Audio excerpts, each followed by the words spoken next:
দেখতে দেখতে মানুষের জনসমুদ্রের রূপ নেয় দেশের প্রথম নারী প্রধানমন্ত্রী বেগম খালেদা জিয়ার জানাজা। প্রিয় নেত্রীকে শেষ শ্রদ্ধা জানাতে দূর দূরান্ত থেকে ছুটে আসেন লাখো মানুষ। রাজধানীর বাইরে থেকেও আসেন অসংখ্য মানুষ। শোকে আপ্লুত মানুষের ভিড় সংসদ ভবনের দক্ষিণ প্লাজা ছাড়িয়ে আসাদ গেট, সোবহানবাগ, কারওয়ান বাজার পর্যন্ত ছড়িয়ে পড়ে।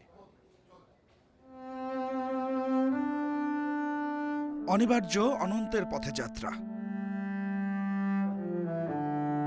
ক্ষণস্থায়ী দুনিয়ার ঘটনাবহুল সফরে পার করে গেলেন এক বর্ণাঢ্য রাজনৈতিক জীবন। তিনি সাবেক প্রধানমন্ত্রী বেগম খালেদা জিয়া।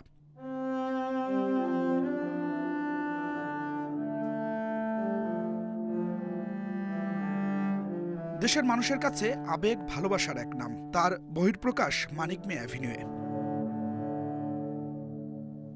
বুধবার সকাল থেকেই প্রাণপ্রিয় নেত্রীর জানাজায় অংশ নিতে ঢল নামে নেতাকর্মীদের। বেলা গড়াতেই যা রূপ নেয় জনসমুদ্রে।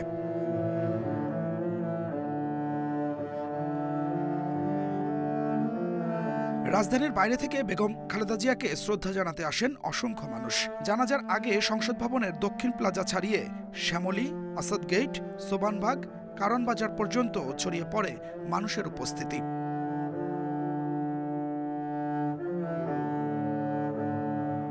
দেশের এক ক্রান্তিকালে দলের নেতৃত্ব কাঁধে তুলে নিয়েছিলেন খালেদা জিয়া। আন্দোলন সংগ্রামে বলিষ্ঠ নেতৃত্বে উজ্জীবিত রেখেছেন নেতাকর্মীদের। তাদের মাঝে বেঁচে থাকবেন আপসহীন নেত্রী। চলে যাওয়া মানেই প্রস্থান নয়। Adilur Rahman, independent news, Dhaka.